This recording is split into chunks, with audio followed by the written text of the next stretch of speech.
हाय, hello, नमस्कार सर्वांना. कशा आहात सर्वजण? मजेत आहात ना? मजेतच असाल. अ, सर्वांचं स्वागत करते मी माझ्या व्हिडिओमध्ये. मी रसिका. तुमच्याशी काहीतरी थोडं शेअर करायचं आहे म्हणून म्हटलं आज स स कॅमेऱ्यासमोर बसून बोलावं. पहिल्यांदाच मी असा व्हिडिओ करते. आजकाल सर्वजण ऑनलाईन शॉपिंग आपण करतो आणि तसंच जिथे जाऊ तिथे ऑनलाईन शिवाय काय होतच नाही आहे. त्यामुळे इतके फ्रॉड वाढलेत ना, की काय बोलायची सोय नाही राहिलेली. असंच माझ्याबरोबर पण एक प्रसंग झाला होता. तो म्हटलं तुमच्याबरोबर शेअर करावा. त्यामुळे जर का कोणाला झालं तर फायदाच होईल, नुकसान तसं कोणाचं होणार नाही. जर का माहिती तुम्हाला आवडली तर नक्की शेअर करा आणि लाईक करायला विसरू नका. तर आम्ही गेलो होतो मैत्रिणी सर्वजणी, म्हणजे आमचा बचत गट आहे. जसं तुम्ही मागे व्हिडिओ बघितलाच असेल, तसं आमचं बचत बचत गट आहे. त्या बचत गटतर्फे आम्ही गेलो होतो फिरायला जम्मू काश्मीरला. काश्मीर नाही, जम्मू, पुन्हा आपलं ताजमहल, आग्रा वगैरे असं सर्व फिरून आलो. वृंदावन असं गेलो होतो फिरायला सर्वजणी मैत्रिणी, वाघा बॉर्डर वगैरे बघायला. तर तिथे असंच मी 1-2 ठिकाणी ऑनलाईन पे केलं आणि त्यानंतर जम्मूला जायला निघालो आम्ही. जाता जाताच बसमध्ये मला एक फ्रॉड कॉल आला, की म्हणजे ते हिंदीत बोलत होते. तर ते म्हणत होते, की "अजित शिट्टे तुमचे कोण आहेत?" म्हटलं, "दीर आहेत माझे." तर एक 4-5 वेळा तो कॉल आला अननोन नंबरवरनं. मी काही उचललं नाही. परत म्हटलं जर का कोण इमर्जन्सी कॉल करत असेल आपलेच म्हणून मग म्हटलं उचलावा. म्हणून तो उचलला मी आणि उचलला तर ते म्हणाले, की "अजित शिट्टे कोण आहे?" म्हटलं, "दीर आहेत माझे ते."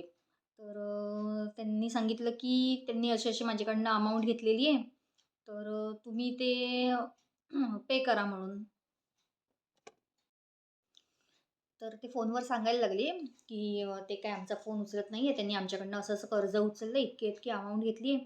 तर ते तुम्ही कर्ज फेडा. म्हटलं, "असं मला कसा कॉल येईल?" म्हटलं, "आमचे म्हणजे माझ्या मिस्टरांच्या मामांचा मुलगा तो. अ, तर तसे दीर लागतात माझे ते, त्या नात्याने." तर म्हटलं, "ते मामांना फोन करतील किंवा त्यांच्या भावाला फोन करतील. मला कसा कॉल येईल त्यांचा?" तर मला डाऊट आला म्हणून मी लगेच फोन कट केला आणि जितकेही नंबरवरनं मला त्यांनी कॉल केला होता, ते सगळे नंबर मी ब्लॉक करून टाकले. आणि ब्लॉक केल्यानंतर माझ्या फोनमध्ये जी अमाउंट होती, ती अमाउंट मी मैत्रिणीला ट्रान्सफर केली. ती तिथे जवळ होती माझ्या म्हणून मग तिलाच ट्रान्सफर केली. का तर मला तिथे जर का पैसे लागले खर्चायला तर तिच्याकडनं घेता येतील म्हणून. आणि मग मिस्टरांना पण फोन करून सांगितलं, की मला असं-असं कॉल येऊन गेलाय. त्यामुळे मी मोबाईल माझा स्विच ऑफ करून टाकते. नाहीतर मग आम्ही तिकडे फिरायला गेलेलो, बाकी सगळे इकडे आहे. मग म्हटलं सगळे काळजी करत बसतील म्हणून मग त्यांना कॉल करून सांगितलं मी, की असं-असं फ्रॉड झालेलं आहे माझ्याबरोबर. तर मी मोबाईल स्विच ऑफ करते. तुम्ही काही काळजी करू नका म्हणून. तर असं माझ्याबरोबर झालं. पुन्हा आत्ता मध्यंतरी गणपतीत माझी मुलगी इथे आली होती. ती बाहेर असते ना शिकायला, त्यामुळे ती इथे गणपतीत सुट्टी होती तेव्हा आली होती. तेव्हा तिच्यासोबत सुद्धा असंच झालं. तिला एक कॉल आला. आता मुलांना तसं काही कळत नाही आणि तसं जास्त कॅश नव्हती तिच्या फोनमध्ये. पण तरी पण आजकाल जरी ₹1000 जरी आपले गेले किंवा ₹100 जरी इकडचे-तिकडे झाले ना, तरी आपल्या जिव्हारी लागतं. कारण की आता महागाई म्हणजे काय वाढलेली आहे. त्यामुळे मग मी नेमकी तिथेच होती तिच्या बाजूला आणि तिला कॉल आला, की तुझ्या पप्पांचं LICचं काम पूर्ण झालेलं आहे. तर पप्पांनी सांगितलंय, की ती अमाउंट तुझ्या फोनवर ट्रान्सफर करायला आणि म्हणतायत मी अशी-अशी कॅश तुला ट्रान्सफर केली आहे, तर त्यात जास्त पैसे गेलेत. म्हणजे करायची होती काहीतरी 25,000 पण ते शून्य वाढला आणि 2.5 लाख वगैरे झाली असं तिला कॉल म्हणजे सांगत होते ते आणि मी तिथेच ऐकत होती सगळं. नशीब तिने फोन स्पीकरवर ठेवला होता. तर तिला म्हटलं, "पटकन तो नंबर बंद कर. कॉल म्हणजे ज्या नंबरवरनं कॉल आलाय ना, तो नंबर ब्लॉक करून टाक आणि ती अमाउंट मला शेअर कर तुझी. GPayवरनं मला पाठवून दे." म्हटलं, "तू पप्पा तुला म्हणजे मला सोडून तुझ्याकडे कशाला ना ते पैसे ट्रान्सफर करायला सांगतील." म्हटलं, "हा फ्रॉड कॉल आहे. पुन्हा असा कॉल आला तर लक्षात ठेव." नशीब ती तेव्हा माझ्याजवळ होती म्हणून. म्हणून असंच आपल्या मुलांना आपण सर्व गोष्टी सांगितल्या पाहिजेत, की कधी कुठे काय होईल काय सांगता येत नाही.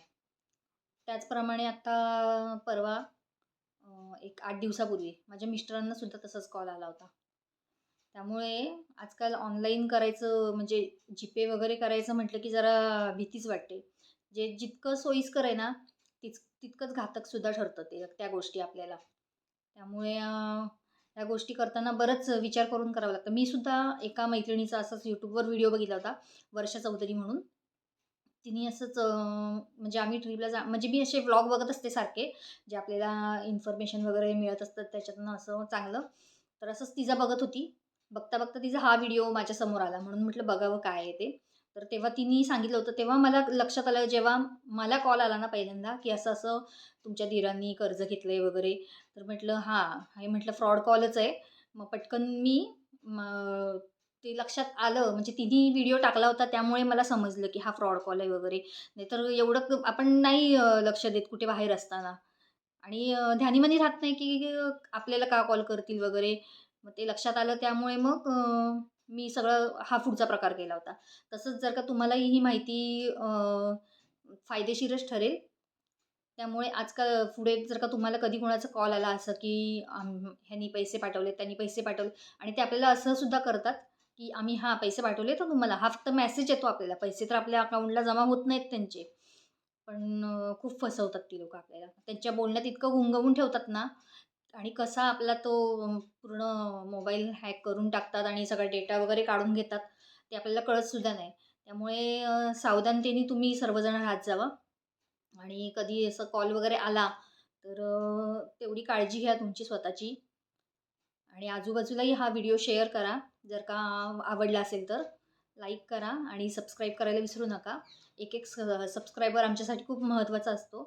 त्यामुळे नक्की सबस्क्राईब करा. भेटू आपण पुढच्या नवीन व्हिडिओमध्ये. तोपर्यंत बाय आणि काळजी घ्या सर्वांनी. थंडी खूपच वाढली आहे. त्यामुळे सर्वांनी आपापली काळजी घ्या. भेटू आपण पुढच्या व्हिडिओमध्ये. बाय.